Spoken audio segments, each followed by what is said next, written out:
예도는 존재의 숲에 있습니다. 지금부터 니체 1차 자료 강좌 시작합니다. 여러분, 도덕의 계보학 30번째 강좌인데요. 서문이 4개니까 26번째로 표기되고, 오늘은 제2 논문 12절 초반에 조금 하다가 저번 시간에 끝났는데 계속 이어나가겠습니다. 여러분, 도덕의 계보학 이 논문을 참 여러분들이 예도와 함께 넘고 있는데, 조금 힘내시면 이 논문도 어느새 지나갑니다. 여러분, 여러분들의 사유에 적용시켜서 특히 푸코와 들레즈의 철학으로 확산시키시고, 지적의 어떤 그 사유애로까지, 특히 들레즈 읽기를 통하여 뒤집어 놓은 거죠. 지적의 그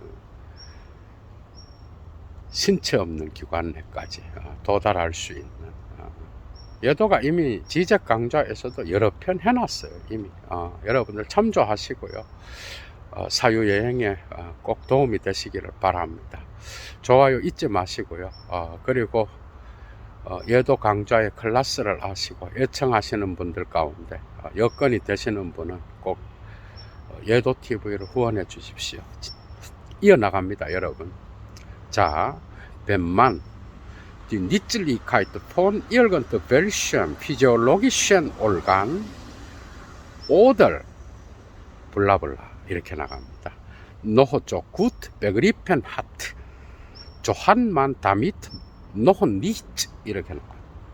자, 만약 사람들이 어떤 생리학적 기관의 효용성을 매우 잘 개념 파악했다고 하더라도 이렇게 나와요. 어떻게 보면은, 그런데 이 생리학적 기관이라는 건 갈로하고 이렇게 돼 있어요. 레이츠 인스티튜션, 법제도, 그 다음에 게젤샤프트리션 지터, 사회적 인륜, 그 다음에 폴리티션 브라우스, 정치적 관습, 그 다음에 Form in den Künsten oder im religiösen Kultus,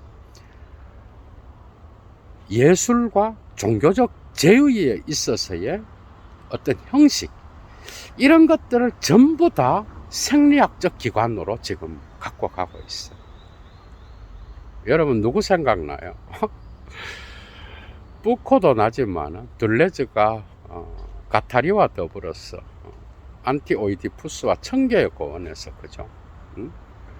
기관 없는 신체를 이야기하잖아. 여러분 생각나죠? 니체가 생리학적 기관을 문화의 제도에 지금 적용시키고 있어요, 여러분.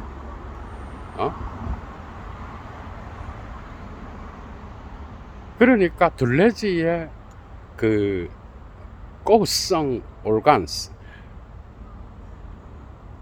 기관 없는 신체 역시 분자적 무의식과 관계되잖아. 니체의 이 문화 무의식 역시도 문화적 제도들을 생리학에다 갖다 놔. 그러니까 이게 중요한 거는요, 문화를 인간의 몸과 같은 형태로 본다는 거야. 몸이라는 게 아니라 문화의 발전 단계의 토대를 몸으로 갖다 놓고, 그죠? 이 몸으로부터 어떻게 생성되는지, 몸이 있으니까 당연히 무의식과 관계되죠, 그죠? 몸은 육체적 본능과 직접적으로 관계되고요, 삶의 충동과도 관계되잖아. 니체의 힘의 의지는 이러한 무의식적 본능, 그죠? 집단 무의식적 본능과 관계하고 있어. 이런 것들의 통찰을 얻어야 여러분들이 니체를 이해할 수 있어요. 들레즈가 엄청 영향받았죠. 읽으면서 여러분들이 느끼실 수 있을 거예요. 특히 들레즈는 기관 없는 신체를 주로 자기는 그 스피노자로부터 영향을 받았다고 언급하지만, 거기에서 도덕의 계보학과 더불어서 분석되는 부분이 있고요. 거기야 세밀한 부분은 여기로부터 나온 거예요, 여러분. 생리학적 기관이 바로 문화 무의식의 어떤 그러한 특징을 갖고 있어. 계속 나갑니다. 니체를 따라갑니다, 여러분. 자, 어떤 생리학적 기관, 곧 법, 제도, 사회적 인륜, 정치적 관습, 예술과 종교적 의례에 있어서의 어떤 형식, 이러한 생리학적 기관의 효용성을 매우 잘 개념 파악했다 하더라도 사람들은 이로써 아직 그러한 기관의 발생과 연관하여 아무것도 개념 파악한 것이 아니다는 거예요. 그러니까 이러한 기관의 효용성을 이해했다 그래도 그것이 어떻게 발생했는지의 문제는 해결하지 못했다는 거예요. 아직 이해하지 못했다는 거예요.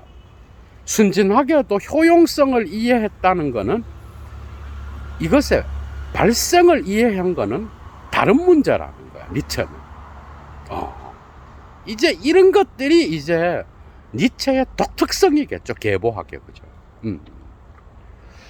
이어나갑니다, 여러분. 조 unbequem und ungenehm des älteren Ohren klingen mag. 자, 이것이 구태의연한 그러한 사람들의 귀에는 매우 불편하고 매우 불유쾌하게 들린다고 하더라도, 자, 계속 나갑니다. Denn, 왜냐하면 von alters her hatte man in dem nachweisbaren Zweck in der Nützlichkeit eines Dinges einer Form, einer Einrichten auf deren Entstehungsgrund zu begreifen geglaubt. Das Auge als gemacht zum Ziehen, die Hand als gemacht zum Greifen. 이래 돼 있어. 자, 왜냐하면 옛날부터 사람들은, 자, 어떤 사물, 어떤 형식, 어떤 제도의 그러한 명백한 목적, 그리고 이러한 것들의 효용성 안에서 이러한 것들의 발생의 근거를 개념 파악했다고 믿었어, 옛날부터. 그런데 그게 아니라는 거예요. 그러니까 이러한 문화적인 어떤 토대로서의 제도나 어떤 생리학적 기관, 문화의 생리학적 기관의 사물, 형식, 제도의 효용성과 목적 안에서 사람들은 그것의 발생의 근거, 어떻게 발생하게 되었는지의 근거까지도 개념 파악했다고 믿었어. 어떤 식으로 믿었는가 하면, 이러한 생리학적 기관이 눈은 보기 위하여 만들어진 것이고 손은 붙잡기 위하여 만들어진 거다. 이런 식으로 목적과 그것의 발생의 출발점을 연결시켜서 사유했다라는 거예요. 저번 시간에 했듯이, 그죠? 그런데 사실은 이러한 생리학적 기관의 어떤 기원과 목적은 다르게 분석돼야 되는데, 이 두 개를 연결하여 분석했기 때문에 뭔가 문제가 있었다라는 거예요. 니체는 이것을 삐집고 들어가서 이것의 발생의 근거를 추적해서 어떤 힘이 어떤 약한 힘을 제압하여 문화가 형성되었는지를 파헤치겠다는 거예요. 이게 계보학의 목표라는 거예요, 여러분. 계속 나갑니다. Johann sich auch die Strafe vorgestellt als erfunden zum Strafen.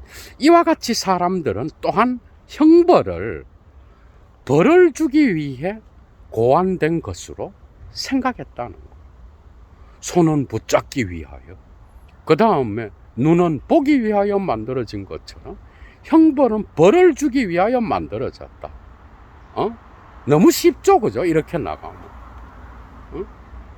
그래서 나쁜 놈을 벌하기 위하여 만들었다. 그럼 끝이지. 푸코가 나올 수가 없어요. 이런 사유 갖고는. 그러니까 권력의 이데올로기를 정당화해 버리는 거야. 이런 식의 분석은. 그죠? 따라가 봅니다. 끝까지. 아벌, 그러나 이제 니체의 견해가 나와. 알레 츠베크, 알레 nützlichkeiten sind nur ein Zeichen davon, dass ein Wille zur Macht über etwas weniger Mächtiges hergeboren ist und ihm von sich aus den Sinn einer Funktion aufgeprägt hat. 니체의 견해를 한번 봅시다. 그러나 모든 목적, 모든 문화적, 생리학적 기관의 모든 목적, 모든 효용성은 단지 뭔가 하면은 힘의 의지가 더 작은 힘을 지배했으며 이 더 작은 힘에게 자의적으로 어떤 기능의 의미를 각인시켰다는 것에 대한 징후에 불과한 거예요. 힘의 의지가 더 작은 힘을 지배하여, 그죠? 그것에게 자신의 기능의 의미를 자의적으로, 그 스스로 각인시켰다라는 거예요. 무시무시하죠, 그죠? 그게 더 강한 힘이 약한 힘을 제압하여 그것을 새롭게 해석하고 정리정돈했다는 거야. 그죠? 이것에 대한 표징이 바로 모든 문화적 생리학적 기관의 목적이요 효용성이었다 이 말이에요. 정말 독특한 분석이죠, 그죠? 니체의 클래스가 여기에서 나옵니다, 여러분. 이해가 되죠, 그죠? 얘도 역시 이것을 분석해서 여러분들에게 1차 자료를 전달하는 거지만, 여러분들 뭔가 철학의 어떤 맛이 드러나죠, 그죠? 이걸 놓치면 안 되는 거예요. 이 12절에서 이런 부분들을 계속 나갑니다. 그리고 die ganze Geschichte eines Dinges, eines Organs, eines Brauchs kann des Gestalt eine fortgesetzte Zeichenkette von immer neuen Interpretationen und Zurechtmachungen sein, deren Ursachen 하면서 막 나가. 자,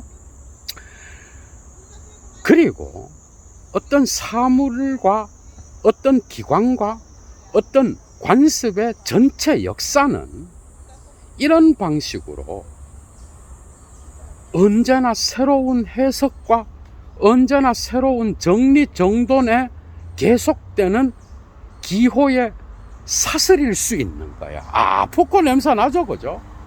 푸코는 또 다른 방식으로 지식의 고고학을 자기 방식대로 체계를 세우고 엄표도 이야기하고 에농서, 독특한 자기만의 지식의 고고학을 설정하지만 여기에 다 나와, 여러분.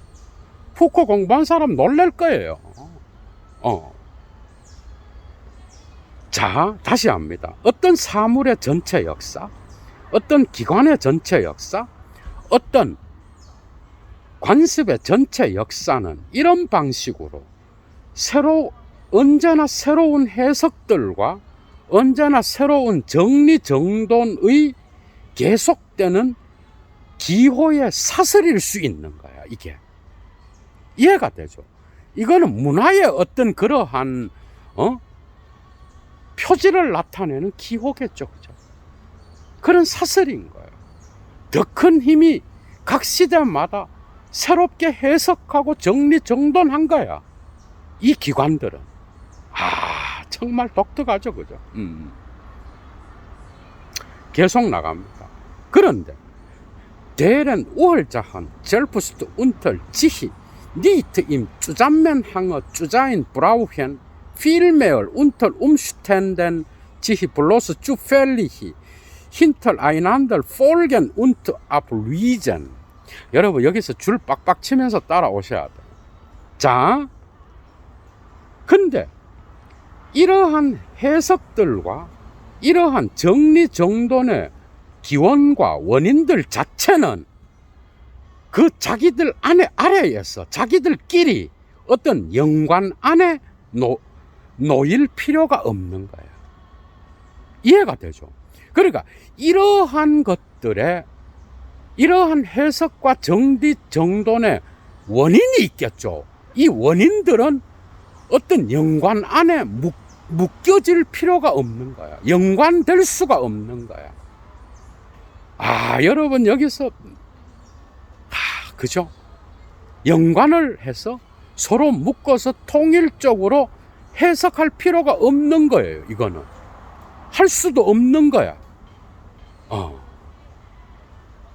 그럼 어떻게 되느냐? 경우에 따라서 차라리 경우에 따라서 단순히 우연하게 서로의 배후에서 뒤따라 발생하고 교체된다라는 거예요. 이 원인들은. 그러니까 이 원인들은 어떤 연관 속으로 묶여져서 연속성을 가지는 게 아니라 따로따로 서로의 배후에서 복잡하게 뒤엉켜 갖고, 그죠? 그래서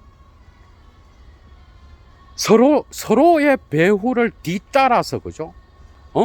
발생하면서 또한 서로 교체되고 있다라는 거예요.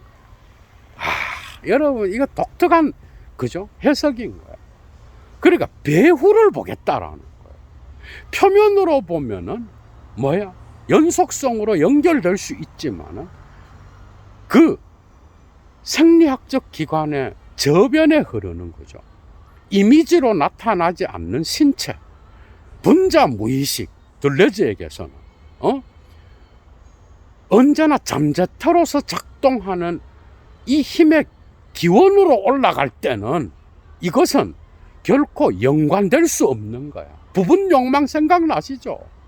그게 엄청나게 많은 영향을 받은 거야, 둘레즈가요. 둘레즈는 심지어 시네마 철학에서도 니체가 나타납니다. 그의 미학인, 감각의 논리에서도 또한 니체가 나타나. 어디에서도 니체가 있어. 거기에서도 나타나는 거야.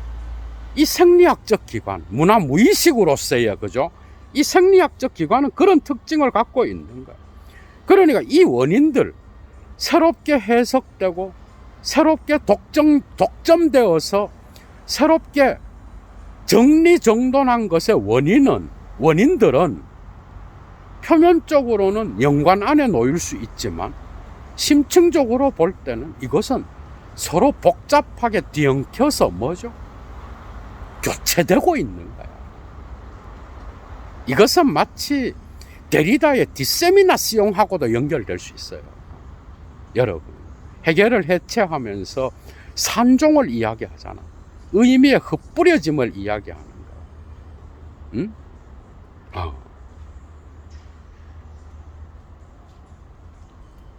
가지가 옆으로 퍼져나가는 들레즈의, 그죠? 어떤 수목과도 연결될 수 있겠죠, 그죠? 수목의 뿌리와 같은 그런 방식으로 문화 역시도 생리학적으로 형성되어 왔다라는 독특한 해석입니다, 그죠?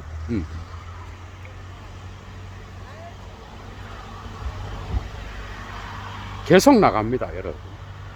엔트비클룸, 아이네스 딩네스, 아이네스 브라우스, 아이네스 올간스 이스트 댐 게메스 니트 베니걸 알스자인 프로그레수스 아우프 아인 찔, 힌, 노호 베니걸 아인 로기셜 운트 피얼 제스텔 블라블라블.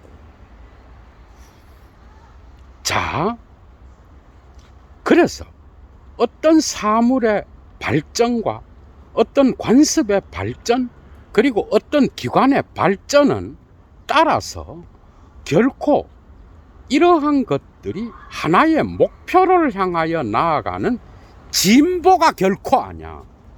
여기서 독특하게도 프로그레수스를 라틴어로 썼어. 소문자로요. 진보가 아니에요. 근대의 포스트 모던을 산 철학자라는 게 여기서 드러나. 니체가. 이해가 돼요. 어떤 것의 제도나 그 제도의 발전은 그죠. 그게 문화적 기관으로서의 생리학적 몸체로서의 그 기관의 발전은 결코 하나의 목표를 향하여 나아가는 진보가 아니야. 여러분, 여기서 헤겔이 생각나죠. 근데 헤겔은 오늘날 다르게 해석됩니다. 그래서 지적이 이걸 뒤집어 갖고 들레즈의 기관 없는 신체를 신체 없는 기관으로 바꿀 수 있었어요. 이건 또 다른 문제야. 헤겔의 1차 자료 원문을 서문만 읽어도 지적의 말에 동의가 됩니다, 여러분. 그래서 예도가 헤겔의 1차 자료 원문 강의를 헤겔과 포스트 모더니즘이라는 걸로 해가 벌써 30몇 개를 해놨잖아. 그거 몇 개 하면 끝납니다, 여러분. 서문이 거의 원문으로 60페이지나 돼. 정신연상하기. 진보가 아니야, 그죠? 진보가 아니야. 그러니까 모더니즘에서 가장 중요했던 철학적 사유에서 진보에 대한 신앙을 이미 거부하고 있어요, 니체는. 이런 걸 잡아내야 돼, 여러분들이. 진보가 아니라 또한 뭐가 아닌가 하면은 어떤 가장 작은 힘과 대가를 들여서 도달된 논리적이고 가장 짧은 진보는 더더욱 아니야.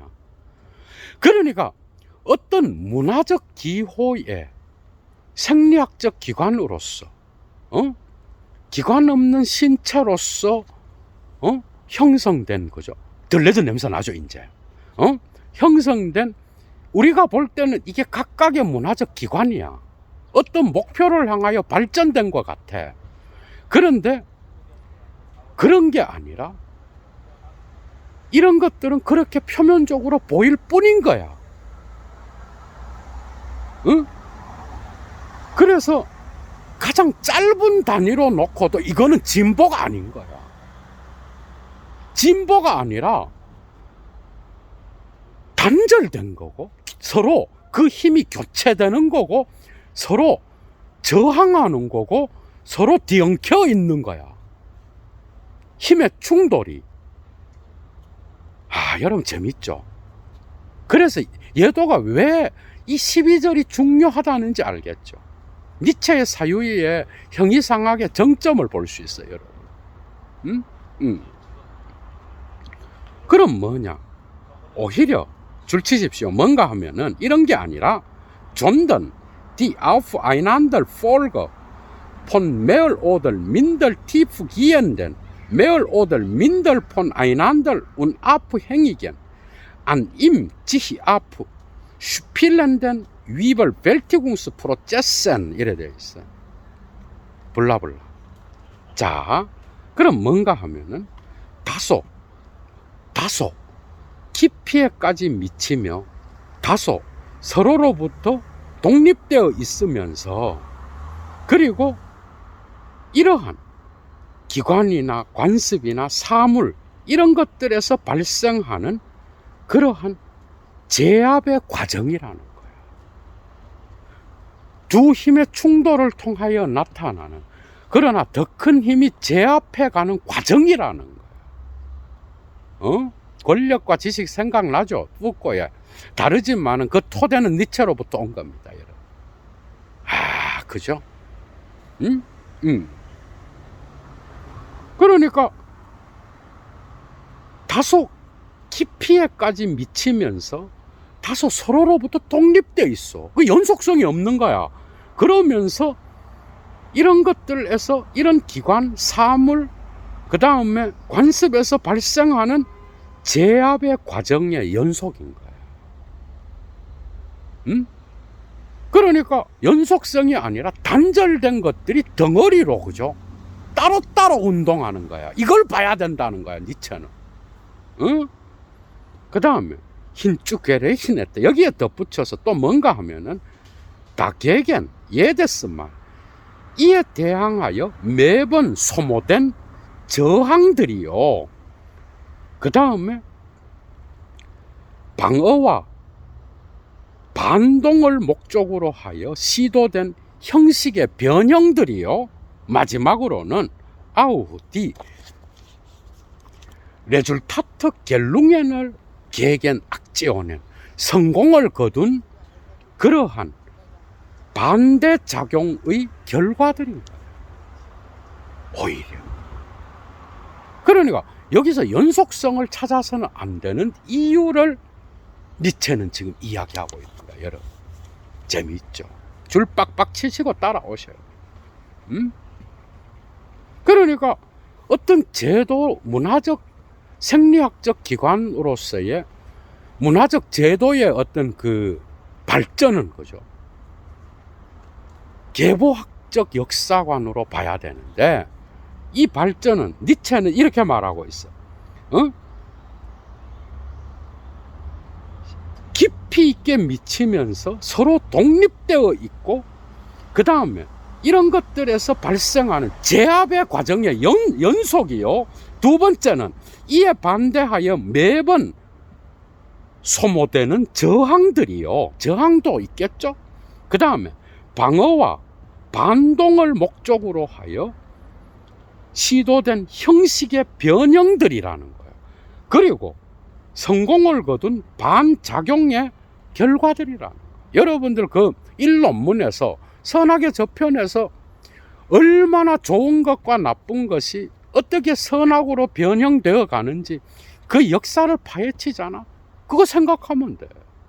어떻게 하여 그리스적인 것이 그리스도교적인 것으로 변형되었는지, 이 과정에서 어떤 힘들이 작동했는지를 여러분들이 추적하면 이게 딱 적용되는 거예요.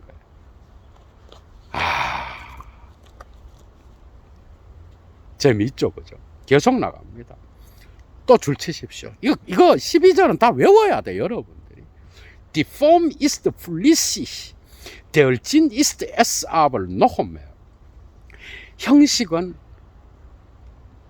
물 흐르듯이 흐르는 거야. 유동적인 거야. 그리고 의미는 그러나 더더욱 그런 거야. 그러니까 형식은 고정된 게 아니야. 니체 철학의 진수입니다, 여러분. 생명 철학의, 니체의 생철학의 진수가 나타나고 있어. 그러니까 형식은 물 흐르듯이 흐르는 유동적인 거고, 그 의미 역시도 그게 문화적 기관을 이야기하는 생리학적 기관이겠죠. 발전되어 온 그 형식은 유동적으로 물과 같이 흐르는 거고, 그 의미 역시도 더더욱 유동적인 거라는 거예요. 재미있죠. 복잡하게 뒤엉켜서 변화되는 거예요. 그래서 역사의 연속성을 갖고 그 의미를 규정해서는 안 되는 거예요. 어떻게 해겔과도 비슷한 면도 있어요. 해겔의 1차 자료에 그 부정성을 설명할 때 그 운동을 이야기할 때 유사한 게 있어. 지적은 이 니체를 통하여 드러난 니체 스피노자적인 어떤 그러한 들레즈의 존재론 안에서, 그죠? 여기 베르그송도 있겠죠, 그죠? 거기에서 해결을 볼 수 있었던 거예요. 정말 클래스가 느껴지죠, 이 강의 역시도, 여러분. 공부 좀 하신 분들은 알 거예요. 얘도 TV에서만 볼 수 있는 부분이 있다는 것을. 그래서 유동적으로 흐르는 거예요. 고정된 게 아니야. 계속 나갑니다. Selbst innerhalb jedes einzelnen Organismus steht es nicht anders. 심지어 모든 개별적인 유기체 내부에서 사태는 다르게 돌아가는 게 아니다는 거예요. 마치 둘레즈의 기계를 연상시키죠. 다양한 유기체들이 있는 거예요. 이런 유기체들이 모여서 문화를 형성하는 거죠, 그죠? 이런 모든 개별적인 유기체 내부에서조차도 사태는 다른 게 아니야. 그러니까 전체 안에서 변화를 이야기하는 것뿐만 아니라 개별적인 부분들 역시도 변화된다는 거야. 지금 니체는. 따라올 수 있겠죠. 그죠? 계속 갑니다. Mit jedem wesentlichen Wachstum des Ganzen verschiebt sich aus der Sinn der einzelnen Organe. 자, 모든 개별적인 이 전체의 모든 본질적인 성장과 더불어서 개별적 기관들의 의미 역시도 자리를 이동하게 되는 거예요. 변화를 겪게 되는 거예요. 그러니까 전체의 존재론이 움직이면서 그 존재론에 속해 있는 개별 기관들 역시도 변화를 겪는다.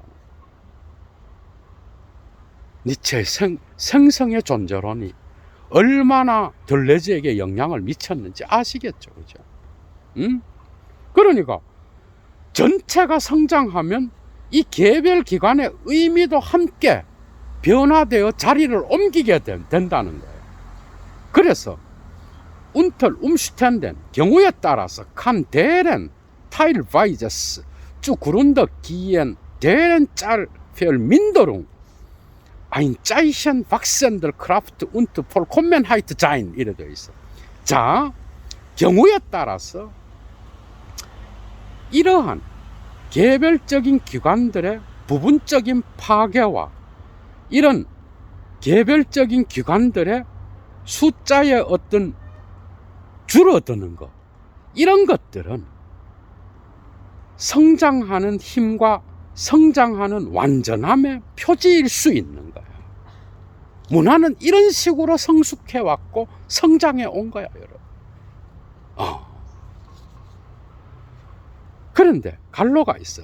예를 들어서 이런 개별적인 기관들이 발전해 가면서 파괴되고 그 수가 줄어드는 거는 예를 들면은 어떤 그 과정에서 중간 기관들이 있겠죠. 그죠?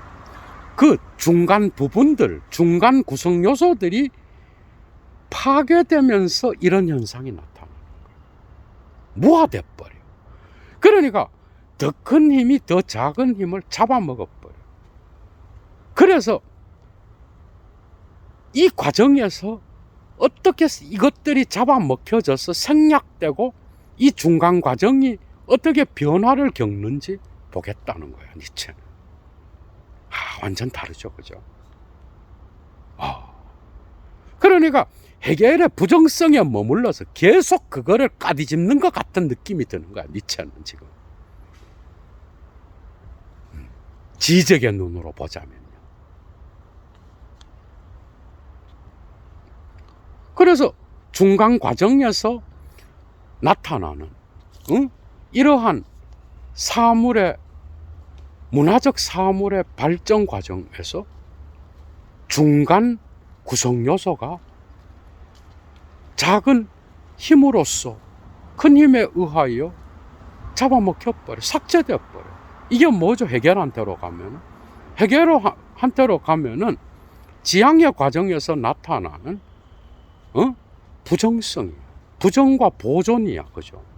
그러니까 부정되면서 보존하는 게 지향이야. 해겔한테서는 부정되는 쪽을 보겠다는 거야, 니체는. 어떻게 해서 없어지게 됐는지. 그래서 이 발전 과정에서 숫자가 줄어든다든지 기관에 그게 파괴되는 거는 오히려 증대되는 힘의 완전함의 표지라는 거야, 이거는. 계속 나갑니다. 이 볼테자겐, 나는 다음과 같은 사실을 말하고자 했다, 이 말이야. 그게 뭔가 하면은 das teilweise und niedlich werden das Verkümmern und Entarten, das Verlustigen von Sinn und Zweckmäßigkeit kurz der Tod gehört zu den Bedingungen des wirklichen Progressus. 자, 또한 어떤 의미와 한 목적성에 부분적으로 효용이 없어지게 됨. 그렇겠죠, 그죠? 그리고 의미와 한 목적성이 쇠약해버려. 그래서 수축하고 그 다음에 퇴화돼버려.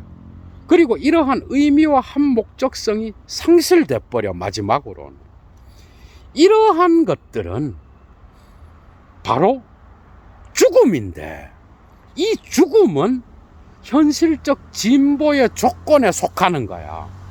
그러니까 니체는 이미 예언을 했어요, 여러분.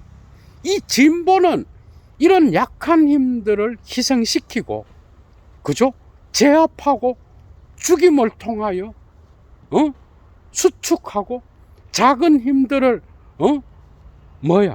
없애버리고 퇴화시키고 효용성이 없어지게 되는, 그래서 상실되는 이런 과정을 통하여 진보가 일어났다, 이 말이에요.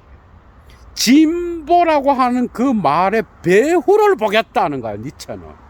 완전 다르죠.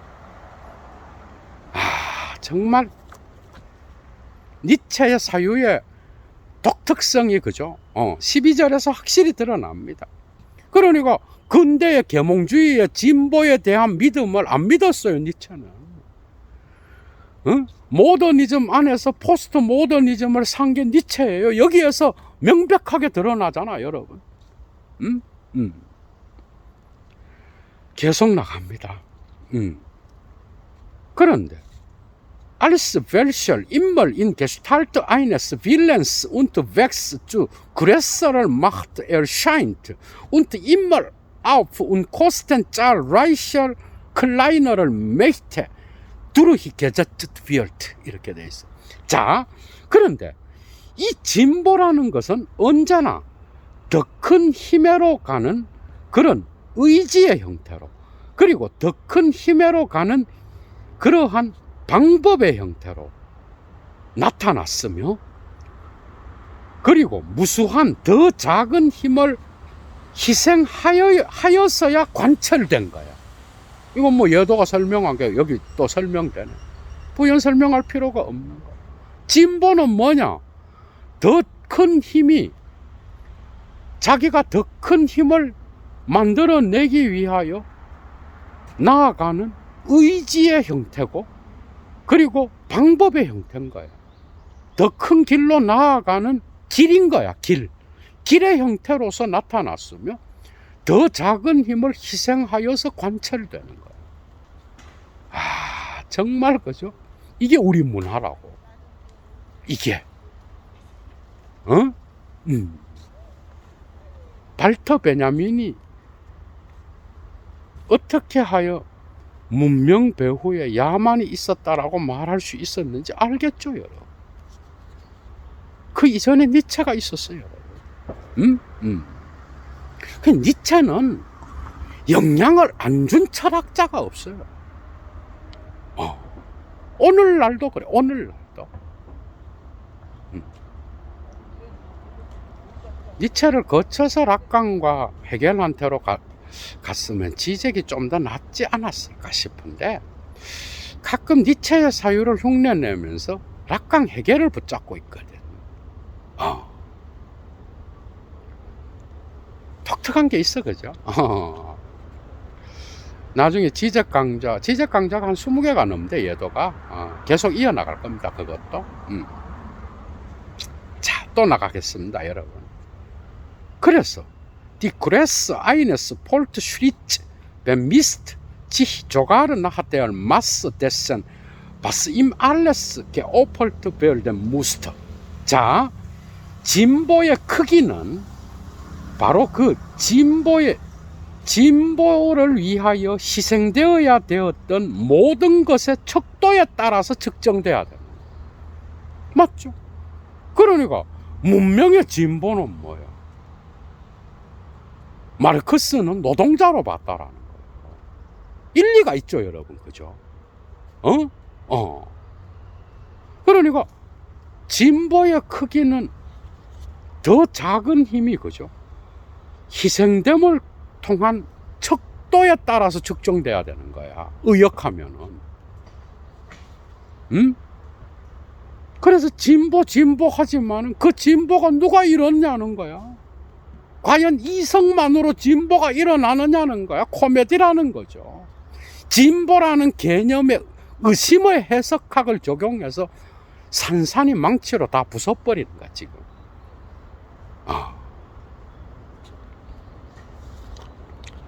계속 나갑니다. Die Menschheit als Masse, dem Gedeihen einer einzelnen stärkeren Spezies Mensch geopfert. Das wäre ein Fortschritt. 자, 집단적 덩어리로서의 인류는 개별적인 더 강한 종인 인간의 번영을 위하여 희생되어야 했는데 이것이 바로 진보일 것이다. 맞죠?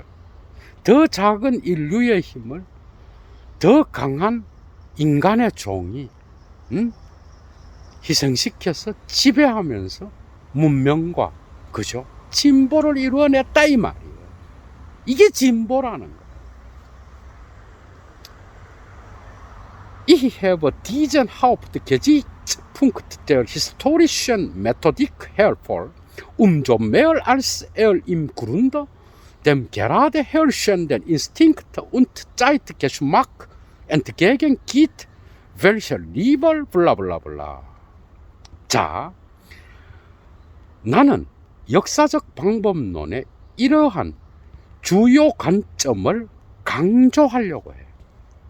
역사적 방법론의 주요 관점이 개보학이에요.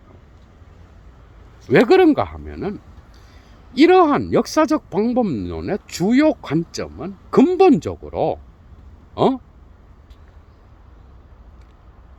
지배적인 본능과 시대의 취향과 정반대편에 놓여 있기 때문에 자기는 더더욱 이 역사적 방법론의 주요 관점을 강조하겠다 이 말이야. 그러니까 시대의 취향과 지배적 본능, 니체가 살았던 지배적인 시대의 취미가 있겠죠, 그죠? 그리고 지배적 본능이 있겠죠. 그건 자기가 하려고 하는 역사적 방법론의 주요 관점과 반대로 갔다 이 말이에요. 그래서 이러한 지배적 본능과 시대의 취향은 어떤 모든 사건 안에서 발생하는 힘의 의지의 이론과 조화를 이루기보다는 차라리 절대적 우연 혹은 더 나아가서 모든 생기 사건의 기계론적 무의미와 그리고 모든 생기 사건의 절대적 우연성과 조화를 이루었다는 거예요. 근데 자기는 이걸 거부하겠다는 거예요. 여기서부터는 예도가 어제 했던 거죠. 저번 시간에 했던 니체와 진화론이라는 강좌가 적용됩니다, 여러분. 그걸 들으시면 해결돼요. 그래서 예도가 했던 강좌예요, 여러분. 여기서 시대의 취향과 지배적 본능은 바로 진화론을 말하는 거예요. 거기에 자기의 힘의 의지에 대한 이론은 다르다는 거야, 지금. 그 얘기를 하는 거예요. 자, 이제 나옵니다. Die demokratische Idiosynkrasie. 여기서부터는 예도의 니체의 진화론 강좌를 들은 분들은 쉽게 해결됩니다, 여러분. 돌아가서 꼭 그거 들으시고 요 강좌 들으시면 될 것 같아. 이제 얼마 안 남았습니다. Idiosynkrasie gegen alles, was herrscht und herrschen will. Der moderne Missarchismus, ein schlechtes Wort für eine schlechte Sache zu bilden, hat sich allmählich der Massen ins Geistigste umgesetzt und verkleidet, dass 블라블라블라. 자, 지배하고 그 다음에 지배하려고 하는 모든 것에 반대하는 민주주의적인 이디오싱크라지. 이거는 이디오싱크러시예요, 영어로. 그러니까 문학의 등장인물들의 특성을 나타낼 때 이 단어를 많이 씁니다. 특징인 거야. 독특한 특징을 말하는 거예요. 그러니까 지배하고 지배하려고 하는 그러한 모든 것에 반대하는 게 민주주의적인 그러한 특징이야. 이디오징크라시야. 맞죠? 그죠? 개인의 자유를 강조하잖아. 그죠? 물론 국가의 공동체를 생각하면서 개인의 자유를 이야기하지만, 민주주의의 특이 체질은 뭐예요?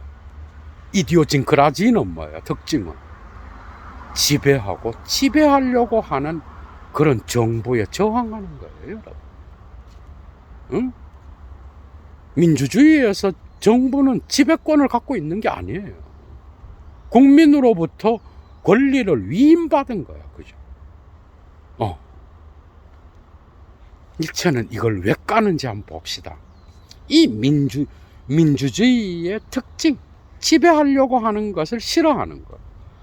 다시 말해서 데얼 모데어는 미스 알키스무스 갈로 안에 나쁜 사태에 대하여 나쁜 단어를 형성하려고 한다면 이것을 다른 말로 현대의 정부 혐오주의라 그래.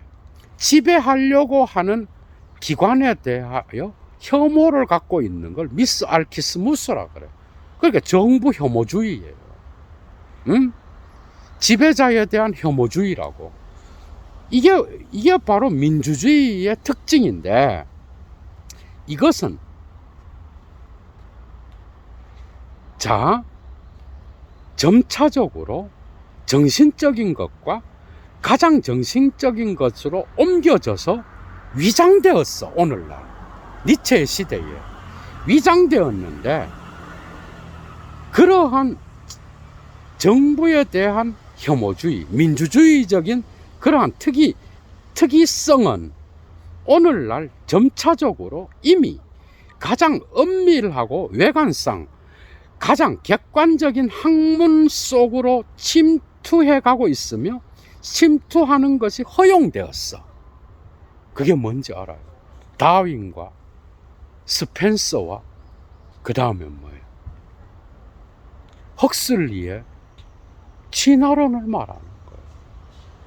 이들의 생리학과 생물학을 말하는 거예요. 그래서 이런 것들이 정신적으로 정신화되고 객관적 학문으로 위장되어서 나타났고 의역하면은, 그래서 이것이 점차적으로 사회 문화의 정신적인 것으로 옮겨져서 위장되었다는 거예요. 어떻게 위장되었는지 봅시다. 더욱이 이러한 민주주의적 특이 체질로서의 현대의 지배자 혐오주의, 정부 혐오주의는 scheint mir schon Weber die ganze Physiologie und Lehre vom Leben hergeworfen zu sein. 자, 이런 것들은 니체가 볼 때는 이미 생리학과 생물학 전체를 지배하는 것처럼 보여. 니체가 볼 때는. 그러니까 그 당시에 지배적인 어떤 그러한 혁명으로 나타났던 다윈과 헉슬리와 그 다음에 스펜서를 말하는 거예요. 그런데 이런 것들이 민주주의적 특이 체질과 만났다 이 말이야. 영국 이야기하는 거지 뭐야. 그 여러분들 이런 걸 읽어내야 돼요. 이런 게 어려운 거야, 니체는.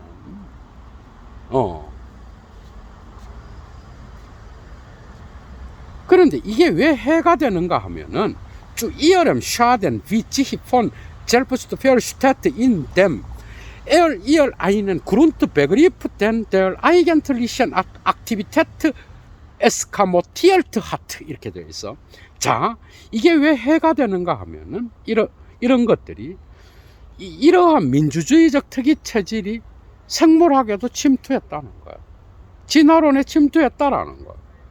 그런데 이런 생리학과 생물학에 해가 되는 이유는 자체로 이해되듯이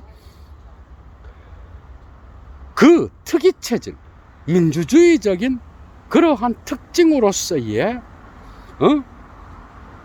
지배자 혐오주의, 정부 혐오주의가 이러한 생리학과 생물학의 본래적 능동성의 근본 개념이 있는데, 이런 근본 개념을 요술을 부려서 감추어 버렸어. 이 근본 개념이 바로 능동성이야. 힘의 의지야. 생명체가 갖고 있는 1차적 능동성을 없애버리고 사회적 적응으로 나아갔다라는 거예요. 그렇게 함으로써 생물학과 생리학은 해를 입게 됐다라는 거예요. 이해가 되죠? 꼭 예도가 저번 시간에 했던 니체와 진화론을 꼭 강의를 들으셔요, 여러분. 그러니까 이 생리학과 생물학의 근본 개념은 본래적 능동성인데, 이런 것들을 감추어 버렸다는 거야, 요술을 부려서. 그래서 그 진화론이 뭔가 제대로 된 인간에 대한 어떤 분석을 하지 못했다라는 이야기를 하는 거라고, 지금. 이에 대하여 반대하여 사람들은, 자, dem Druck jener Idiosynkrasie, die Anpassung in der Vordergrund, das heißt eine Aktivität zweiten Ranges, eine bloße Reaktivität. Ja, man hat das Leben selbst als eine immer zweckmäßigere innere Anpassung an äußere Umstände definiert. Herbert Spencer.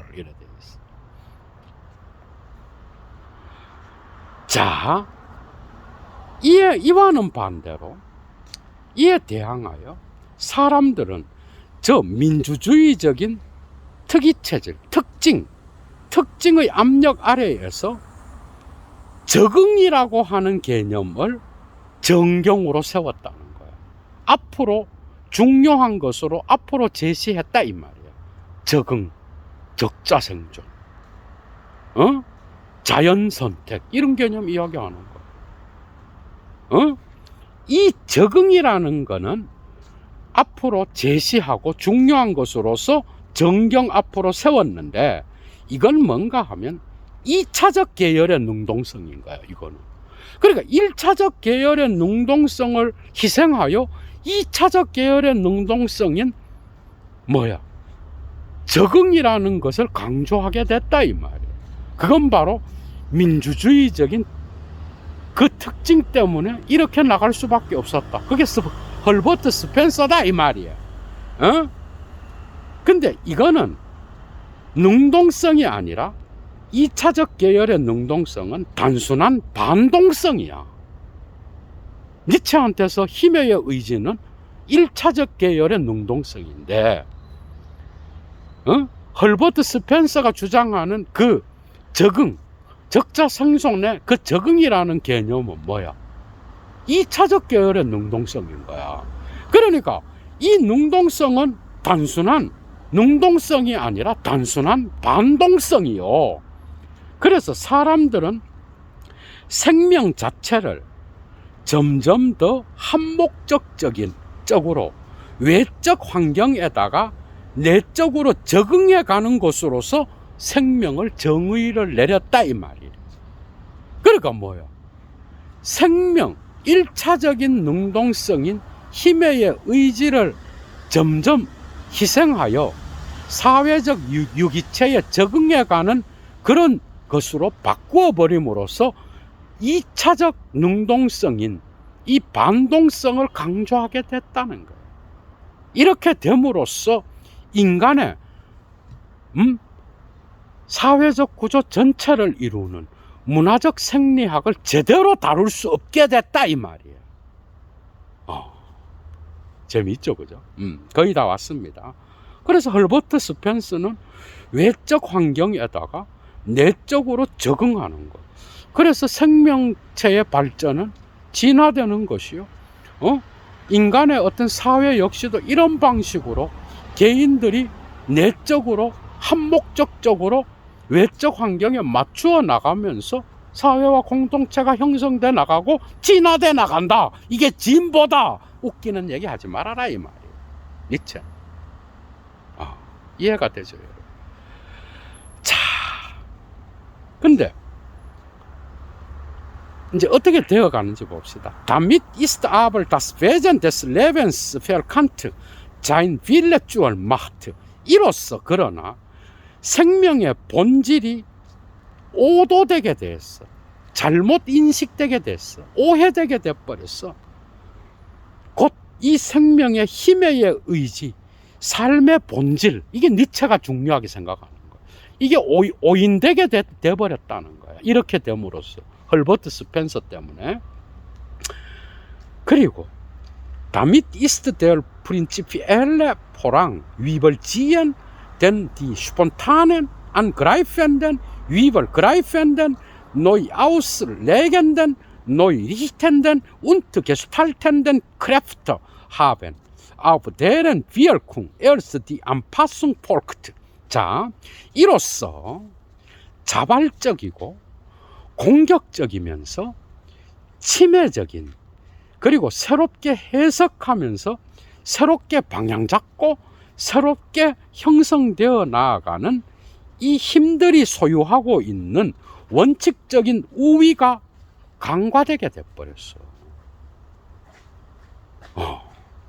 더 큰 힘의 어떤 사회적 지배의 논리가 뭐야? 더 큰 힘의 기능이 그냥 평준화되어 버렸다 이 말이야. 그래서 이 힘의 의지를 제대로 못 보게 됐어. 그런데 이런 원초적인 1차적 능동성으로서의 힘의 의지, 곧 생명의 본질인 자발적이고 공격하며 침략하고 침해하고 새롭게 해석하고 새롭게 방향 잡고 새롭게 형성하는 이 힘, 이것의 영향 위에서야 비로소 저 스펜서가 말하는 적자생존의 적응이라는 이것이 뒤따라 나오는 건데, 이 중요한 1차적인 능동성을 무시했다 이 말이야. 니체는 지금 이걸 복권시켜야 된다 이 말이야. 그러니까 안파숭은 이런 1차적인 강한 힘의 의지, 1차적인 능동성, 이것의 영향을 받아서 2차적인 능동성인 적응이 뒤따라 나왔는데, 이 적응이 헐버트 스펜서한테는 더 중요한 개념으로 간주되었다 이 말이야. 이해가 되죠, 그죠? 거의 다 왔습니다. Damit 이로써 ist im Organismus selbst die herrschaftliche Rolle der höchsten Funktionäre abgeleugnet, in denen der Lebenswille aktiv und formgebend erscheint. 이로써 유기체 자체 안에서, 자, 이로써 유기체 자체 안에서 어떤 최고의 유기체의 일원의 지배적 역할이 거부돼 버렸어. 이렇게 함으로써. 그러니까 들레즈적으로 보면 기관 없는 신체의 전체에 어떤 접속을 하는데, 이 신체는 모든 기계에 다 접속될 수 있는 거예요. 잠재태로서, 그죠? 그런데 니체한테서도 이 유기체 전체를 이끌어가는 큰 힘이 있겠지, 그지? 그 유기체 안에서 전체의 구조를 이끌어가는 그 큰 힘이 어떻게 돼버려? 거부돼 버리는 거야. 그런데 이 최고의 기능을 하는 이 유기체 전체의 그 부분의 지배적 역할이 거부돼 버렸어. 그런데 이 최고의 기능을 하는 이러한 이론으로서의 펑크지오 네로 안에서야 비로소 삶의 의지가 능동적이 되고 그 다음에 형식을 부여하게 되는데, 이 유기체 안에서 지배적 힘으로서 작동하는 그 힘이 거부돼 버렸다 이 말이야, 스펜서한테서는. 이해가 되죠, 그죠? 계속 나갑니다. 그래서 마지막입니다. 사람들은 기억하면 된다. 바스 헉슬리, 스펜선, 폼폴 부얼트, 게마트, 하트, 자이넨, 아트미니스트라티벤, 니힐리스무스. 사람들은 헉슬리가 스펜서를 비난한 것, 곧 스펜서의 행정적 허무주의라는 이 개념을 비난한 그것을 기억하기만 하면 되는 거야. 헉슬리가 스펜서를 왜 비난했는지, 그죠? 그걸 기억하기만 하면 돼. 요거는 니체와 진화론에 아주 상세하게 강의해놨어요. 여러분 참조하셔요. 그러나 여기서 문제가 되는 것은 행정하고 관리하는 행정적인 것인 것뿐이겠는가? 그 이상이 아닐까? 지금 니체가 이런 질문을 던지면서 끝내고 있어. 그래서 마치 헉슬리 쪽에 무게를 두는 것 같은데, 스펜서가 이 1차적 능동성으로서의 힘의 의지를 거부한 거죠. 그것을 지금 비판하는 거예요. 스펜서가.